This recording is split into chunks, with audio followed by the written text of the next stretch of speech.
Well, Yvan Lacroix is back on the channel for a second time now. Today is bringing a new product. It is for those who have a ceramic coating and want to keep their hydrophobic the same. You know, when you apply a bunch of sealant, different detailer, you might change the water behavior, you might reduce the performance of your ceramic coating. So it's bringing a brand new product specific for ceramic coating, so you'll want to stay tuned for that. Second thing to tell you, this is gonna be a two-part series video. We're gonna have a Q&A in this one, and on the second part, we're gonna have a detail and we're gonna try out the new product for C6 ceramic. So stay tuned for the second part of this video, subscribe to the channel, and I will link down below the first collaboration with DIY Detail. So let's get into it.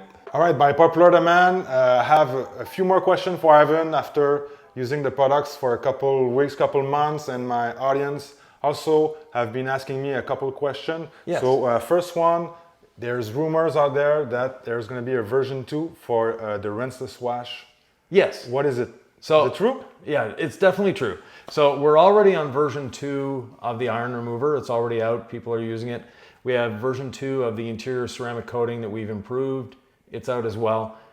But the next one, and the one that people have been really wanting, is the version 2 of the Rinseless wash. And you'll be able to tell by the color. There won't be a change in the label, but the color will be sort of a milky yellow instead of a clear yellow. Milky yellow. Yeah. We've changed the polymers, so we have new raw materials available to us. We tried them, they work, we like them, so we move on. The new raw materials allow us to have a little more slickness when you're washing. Okay. That's basically it. Yeah. You know, the cleaning ability remains the same. The fact that there's nothing left on the paint when you've dried it off is the same. So we're not leaving anything on the paint. We're not adding gloss enhancers and things like that. It's just raw, beautiful, clean paint. Okay, so you guys took feedback and trying to please everyone, but we can be rest assured that the way it works, it's going to be the same. Yes. No difference. No, you can use it on interiors, you can use it on windows, you can use it in your house, you can use it anywhere. Just adding, not subtracting. Exactly. Okay. And 256 to 1 for everything, or 4 milliliters to a liter.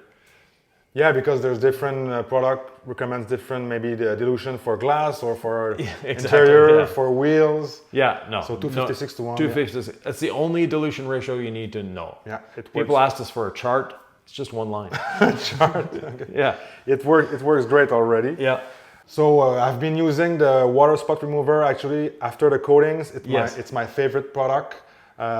In my couple last videos, we did try it and we woke up a couple coatings. Yes. It works great. Are you guys gonna come out with a gallon size? Because a couple of my people have been asking about gallons. Yeah, so the gallon size has been in testing because plastics and chemicals don't always mix well. So we had to do a longevity test to make sure that at least for 1 year it sits in the gallon, it doesn't leak through the gallon, it doesn't eat the gallon, it doesn't warp the gallon, etc. So we're almost there. Very important. Yes. Okay, and can you tell a little bit more about the magic of this product? Because I've never been a believer of water spot remover product. I've used a couple in the past. I did not notice much change, either removing the stain or the water behavior. Right. Tell me a little bit more about the magic in your product, because even after we're done, the paint feels different. Like we definitely strip off something. It's slicker a little bit. It's a mineral contamination remover, if I can put it that way. But water spot remover is what people search for on the internet. Therefore, that's the name we chose. Okay. But yes, it will remove fresh water spots. If your water spots have had the time to bake in and etch into the paint, it's not going to remove the etching, but it will remove the minerals that cause the etching. And then when you polish the etching away, they're not going to pop back up. Okay. But for cleaning up, decontaminating in the spring after we've driven through winter and we have salt all off the side of the vehicles, a great way of getting that. The chemicals that are in there are high quality surfactants and an acid or an acidic product that you can smell it. Yeah, it has a bit of a smell to it. So that acidic product really attacks the minerals. Now, if you have a salt ring in your car around the carpets, do not use water spot remover. No. Use all clean. Okay. To combat the salt, it's better to use a high pH? Is that what you're To combat the salt in the carpets in the spring, if you're not from the northern area, you won't know what we're talking about, but around your floor mats, you'll get a crust of salt in the spring. The all clean does a great job with that. 15 to 1. At a 15 to 1, that would... Or 30 to 1. Okay, Yep. so I'll try that next. Yep. And the gallon size for the iron remover is already rolling. It's been out for a while. Yeah. Okay, because I had that question as well. Yeah. You guys just released a new product for a coating for the glass, the hydro glass actually. So Yes. it's a new product. Did you guys came to market with this and with the goal of being better than what is on the market? Because all the brands out there have a glass coating. Yeah. So what is yours different in some capacity? Easier to install. Okay. First of all, very simple. Make sure the window is clean and has nothing on it. Then we apply it. We wait 15 minutes, and it just buffs off with no effort.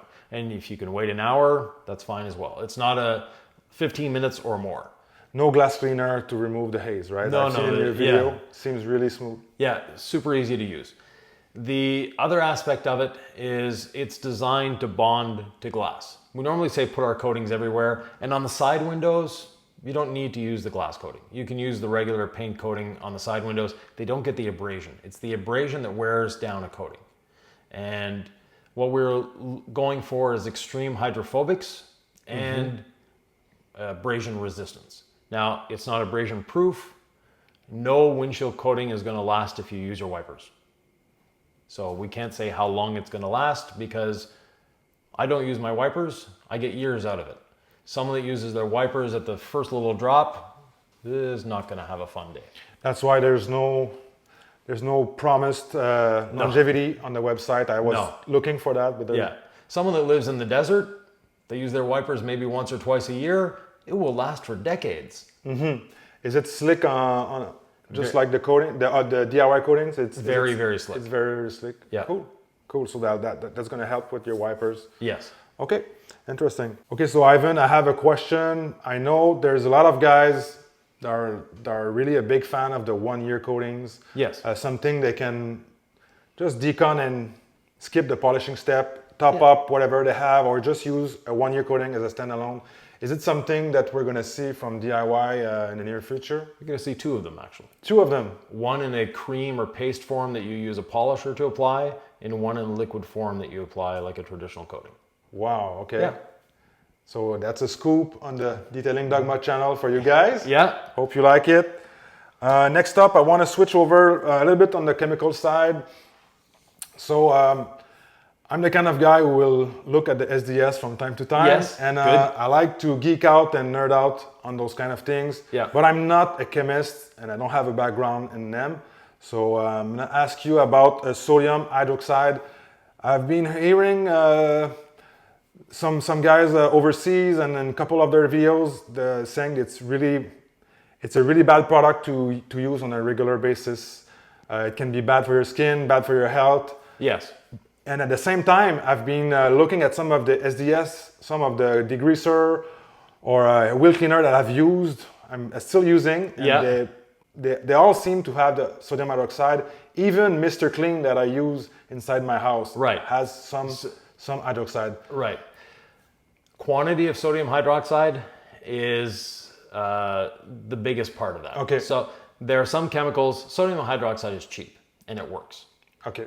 So the cheaper the chemical, like the Mr. Clean in the house, it's not an expensive chemical, and they have very, very high margins on that. Okay. So they're using sodium hydroxide because it cleans well. It's available. It's recognized by the FDA as you can use it in household It kills situations. viruses. Yeah, exactly. So that's why it's used. Okay. Now, with mixing it with different surfactants and other chemicals, we can not make it safer, but we can mask the negative effects of the sodium hydroxide while still using it to work. In a small quantity. In small quantities. So the quantity of the sodium hydroxide is more important than whether it has it or not. So like many things in life, it's the dose, right? Yes, exactly. Okay. Right. But overall, do I have to worry if one product that I use has sodium hydroxide? It's not the devil. No, wear gloves. Wear gloves. Yeah, but like you say, your household cleansers have sodium hydroxide in them. There's a lot of household cleansers that people use without wearing gloves, shampoos and soaps that we use on our bodies that are much worse than some of the detailing chemicals that we use. Okay. And I also seen that it's supposed to be corrosive, but... Yes. Okay. Yeah. But on the other hand, a lot of people, they put a lot of importance in the pH scale of things. The pH scale is an indication of how something might work, but it is not how it works. So you can have something with a very high pH or a very low pH that you eat and drink. An example, Coca-cola. Yeah. Has a pH of 2.5. Oh my God. Yeah. You wouldn't drink, you wouldn't think that, an acid that's a pH of 2. Our water spot remover has a higher pH than Coca-Cola does.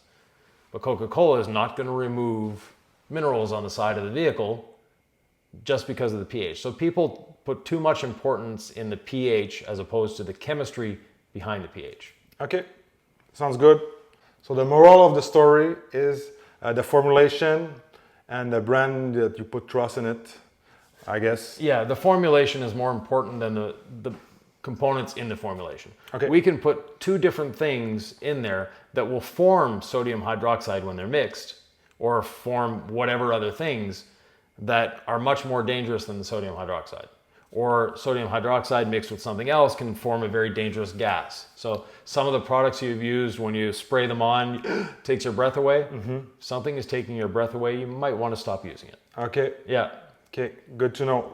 Okay, Ivan, next question. I had, again, more comments on the process, on the system. Some people pointed that I should use the water spot remover first before decontamination towel and iron remover. So what's your take on it? I know the system. Yeah, so basically the last chemical you want to use before polishing or before your final rinse is the water spot remover. The reason is with the decontamination towel and the iron remover, they're removing a lot of the particles, and the decontamination towel can actually remove some of those minerals on the surface. So it makes it easier for the water spot remover to do its job. Just like you don't spray water spot or you don't spray iron remover on a dirty vehicle, you want to remove the contamination first, so you do your contact wash first, then the iron remover with the decontamination towel, then the water spot remover. So the fact that it's cleaner, the water spot remover does a better job. Exactly. Okay. Well, happy to hear about that. Yep. Next up, I want to talk about the waterless wash, something maybe I have not heard too much about, and I personally rarely use. Yep. Other than the door jams, it seems like the obvious choice for someone who wants to keep the paint as best looking as possible. Right. What is the purpose for the waterless wash in the DIY system? So waterless wash, first of all, a lot of people confuse waterless wash with rinseless wash. Yeah. They're very different. Waterless wash is used with a dry wash media. Rinseless wash is used with a wet wash media on a wet car. Okay. First of all. Secondly, the waterless wash, like you said, it's great for touch-ups. It's great for door jams. You're going around, you notice a smudge, you can do that. You're at Cars and Coffee, you're at a car show, you just want to take the fingerprints off your car, it's great for that. If your car is dirty, if your car has mud on it, if your car has a 1/4 inch of pollen on it, waterless wash is not the tool for that. And a lot of companies will say, the car's covered in mud, just spray a bit of waterless wash on it and move it with a towel. Yes, it will clean it, but it will scratch it too. So very, very limited use product that has a lot of little uses. Okay. You can, do a quick dusting of your interior with it. You can clean your windows. It has a lot of uses, but washing a whole car with it isn't very efficient, first of all. Secondly, unless the car is as clean as this one and you're just removing a bit of dust from sitting in the garage for a week, or you're at a car show, don't. Yeah, most of us already know that it's not a wash process. No. But some people out there are telling you to use the waterless wash to clean the whole car in the parking lot. Yeah. You're waiting at the parking lot, you've just been off-roading with your Jeep, it's full of mud. You might as well clean it with some waterless wash. Yeah, no, not a good idea. Your black car. Yeah. And let's say I have a bird. I wake up one morning. Yes. I have a perfectly clean car, and there's a bird poo on it. Yeah, that's where waterless wash is a good thing to have. Okay. So spray it on, let it dwell, and then dab it off. Don't rub it off. Dab it and like squeegee it out afterwards. Well, in the beginning, just dab. Dab. And your towel Stick to it. will pick up a lot of it. Okay. Then when you've gotten all the grit out of it and you just have a bit of the white left, then yes, spray a little more on and then move it off. Okay, sounds good. Yep. Perfect. So it's a good tool to keep in an emergency situation, because Yes. the bird poo on my dad's car in my Father's Day special video. Yeah. I'll link it down below, but he had the bird poo in the morning, but the way his car is parked, it's facing the sun Yep. all day. And he came here for a detail. It's Etched the already paint. stained. Yep. And even with 3000 grit, it's still there. So Yes. he didn't want to go further, but he asked me this weekend that he's Yeah. going to come back because he still sees it and it's really annoying. Yes. So we have to fix that. Yep. Okay, so I'll give him a bottle of waterless wash. Yes. And a big umbrella to put over the car. A big bubble. Yeah. Okay, Ivan, next question. So I've used your new product, Restore and Protect. That's a trim product. For those of you who are not aware, there's a new product with dye and ceramic coating. Yes. So I've been to the website, I've watched your video, but something I want to know more about it for the people out there and myself. How does it work? How did you mix? Because it seems, how did you mix ceramic coating? Is it a real ceramic coating? Yes. So it's actually, the base component is our industrial ceramic coating. And with that, we have very good wetting agents. And the industrial ceramic coating is designed to go on paint that is chalky. You put the industrial ceramic coating on and it brings it back to life. Super oxidized? Yeah, super oxidized. The more oxidized it is, the better the industrial ceramic coating works. Okay. Into that, we've mixed the black dye, so carbon black. That helps keep the color back. So we have the ceramic coating with the very aggressive wetting agents that go deep into the plastic, and they carry the dye into the plastic. So the dye is not sitting on the surface, it actually goes into the plastic. Okay, yeah, that's what I've seen. I'll link the video down below, but you see your instruction is 2 minutes wipe off, and it was really penetrated the plastic really well. Yeah, and the less you use, the better it is. So it's something you want to spread as far as you can. It's only a 30 milliliter bottle, but that 30 milliliter bottle goes a long way. And use a scrap of microfiber, so a very thin, you won't use it on your door jambs anymore. It's that bad of a microfiber. That's the perfect one. Cut a little 2-inch by 2-inch square and just use that to apply. That's a great tip. And some people pointed out to me that they thought the price was a little bit on the higher side for a 1 ounce. Yes. But there's a reason behind that, and it's not like your typical trim product. You're not going to use as much, and those need to be topped, or yeah, they need to be redone every 6 months or so. Some are every month, but 6 months to a year. This will last pretty much as long as putting on a new piece of plastic. Okay. And then if you wash your car regularly, if you use something like ceramic gloss or you ceramic coat it, because you can ceramic coat over top of that once it's cured for a week. Okay. So it will help even more. Okay. And I did not have the chance to wash the car that I tried it on. Yes. But it'll be water like a ceramic coating? Yes. Okay. Yeah, okay. it is a ceramic coating. Okay. Well, I have to play more. You just got me excited to play more with it. Okay, my friends. So thank you, Ivan. Really appreciate you coming here. Thank you, sir. It's always a pleasure to have you here and speak with you. Really enjoyable. Okay, guys. So with that being said, check out the links in the description for the videos and the products, and I'll see you in the next one. And don't forget to subscribe.